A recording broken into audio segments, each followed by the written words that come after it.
after the head of house competition. Congratulations to Onyeka once again. I had congratulated her yesterday. I even forgot I was supposed to post it on my community, but I think I had a lot of things going on. And after that, her very first challenge as the solo head of house. Now it's no longer heads of house, it's obviously a head of house, just one person. The badge has even been changed. So her first task is to, will I say, create a drama or a movie where there's going to be a superhero and there's going to be a villain. So it's a whole lot. And if you have been watching this show, you realize that Onyeka somewhat loves storytelling.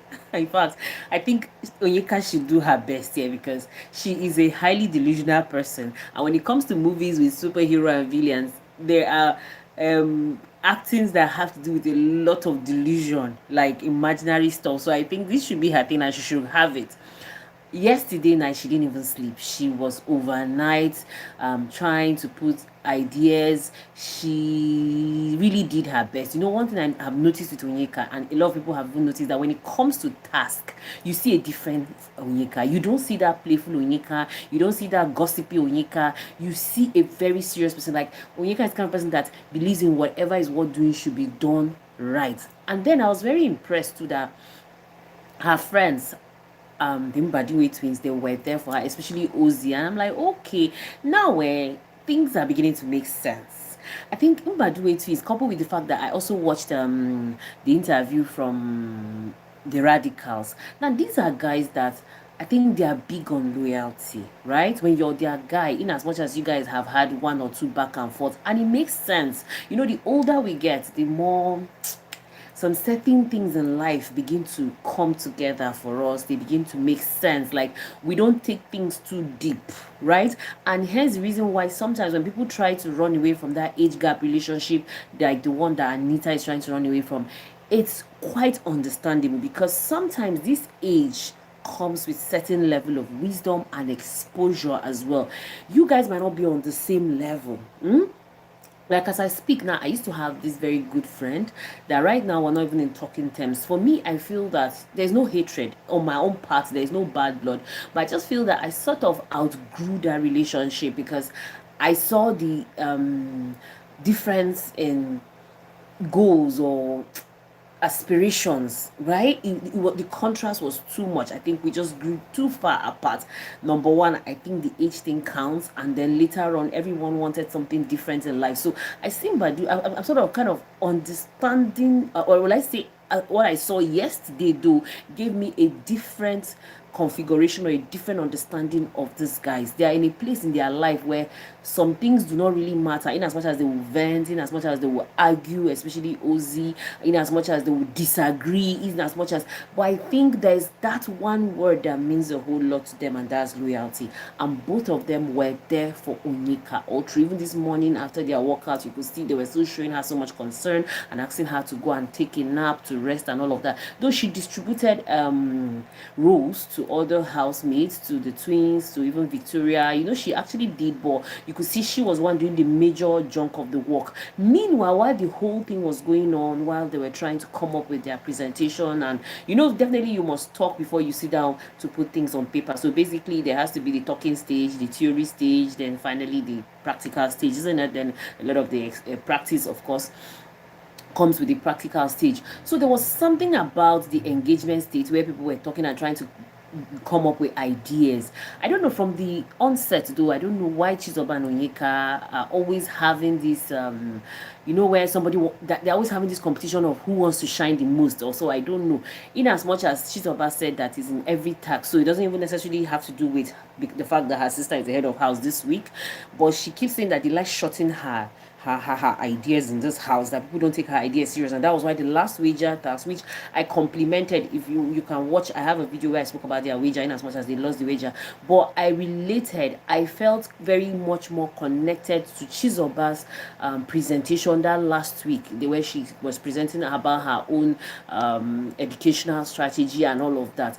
So she said that when she tries to bring out idea, people tries to counter it and all of that. So I really don't know how the thing got out of hand, that she and Ozzy even got into an altercation, like sort of an argument, and it sort of got her emotional. You know, Chizoba is the kind of person that little things make her cry. I used to be like that before. I don't know what happened, Shaun. I became a macho woman. Little things just make me cry and all of that. So she started crying. So her sheep now in the house, which is Ben Abi, Ben is just one heck of a person. See, I don't think outside this house, Chizoba would even want to have anything called relationship with Ben. Maybe they could still be platonic friends, but Ben is this kind of person that cannot even offer you emotional support. Like, I think he doesn't even know how to offer it or what. I don't know, because the whole thing for me was he was even worsening the way she felt. See, unfortunately, some people were saying some things that were not so good, even while watching on the TV. Those comments are scrolling. Some people were making some sort of nasty statement that Chizoba likes to blow things out of proportion. She likes to cry. See, even if a dog is barking, it's good for you to take your time out and know, why is this dog barking? Chizoba is not a child. Chizoba is a matured lady. Chizoba is smart, if you whether you like it or not. The fact that she's saying something, just listen to her. So the whole thing went out of proportion. She was so angry. She walked out. Even, TJ was trying to pacify her, obviously. Ben. And then last, she eventually had a conversation with Ozzy. But typical Ozzy. By now, we all know typical Ozzy. He is a lawyer. And I think that his law profession is affecting his character in general. He likes to argue. He always, like, I don't know, is it that he feels he's always correct? Also, I don't know with the right word to use right now with Ozzy. But he literally was trying to tell Chizoba that even if she was going to have disagreements, that even if disagreements were going to come up in situations like that, it shouldn't come up from her, because she's family and Onyeka is her sister. So he expects full support, which obviously I see between the two of them, the Mbadiwe twins. Ozzy will always support Ozzy. Ozzy will always support Ozzy. Like, even yesterday that they had small clash with Shaun in the gym. Obviously, the issue had to do with Onyeka and Ozzy, but Ozzy was the one that took upon the fight. He took upon the quarrel and blasted Shaun. The same thing too, even before the Radicals got evicted, the issue between Ozzy and Femi. Ozzy picked it up as if he wanted to attack Femi or something like that. So I think these brothers have that. They have that bro code, that loyalty code, that your own are your own, no matter what. Don't throw the person out. You understand? And it makes sense. In Africa, we always feel your own are your own. That can your sister, your brother. You can, you have to always have their back, especially in public. So he felt that Chizoba didn't have to be bringing up such objection, owing to the fact that she's family. Right? So last though, Chizoba and Ben later sat down and spoke, and to me, what I saw, it wasn't looking as if Ben was even, he listened to her though, but I don't know if he made a difference, and their own case for me was just closed. Then the last situation that I watched before I retired to bed myself was Nelly and Sooj. I think, like I said, as the crowd now in the house is reducing, everybody is beginning to see through everybody clearly, much more clearer, right? Now, Sooj and Nelly were having a conversation, and honestly speaking, I understand that there is something about staying away from, like, there's something classy about staying away from trouble, but also there's something classy about getting into trouble. What do I mean by that? Nelly, I don't know what she's trying to build in her head. Like, I'm too like, I don't get it. Like, after that Saturday live show that Ebuka said what he said, that Wani and Shaun were saying about Nelly's booty, I expected Nelly at least to have a certain level of conversation with either the Shaun or Wani or both of them. But this girl, like, it wasn't the live show, she laughed, and I don't know what to make out of that, right? I don't know what to make out of that reaction from Nelly. Did I expect that kind of reaction from Nelly? No. Did I like that reaction? No. To some extent, when she laughed during the live show, I could not really place what it was. I just said, okay, let's see how it goes. Probably, she just did that laughter for show. But I think literally nothing. Or probably what Ebuka said, those people said about her, probably it didn't bother her. I don't know. But she and Sooj now were having a conversation on bed. And Sooj was saying that Shaun is a manipulator. That Shaun is trying to cause a rift between her and him, that is between Sooj and Nelly. And prior to that, Sooj had a conversation with Shaun in the kitchen. And to me, the way Shaun was like, I would say, was he poking him, or he was throwing some sort of sarcastic statement towards him, and Sooj was just acting like he didn't understand. Initially, I even thought he didn't understand. In my mind, I was like, guy, do you realize that Shaun is actually shading you? And Shaun is trying to instigate something. See, Shaun has always been an instigator. You see that first fight between Wani and Ruti, you know, that mixed up that time. Shaun was the instigator. Trust me.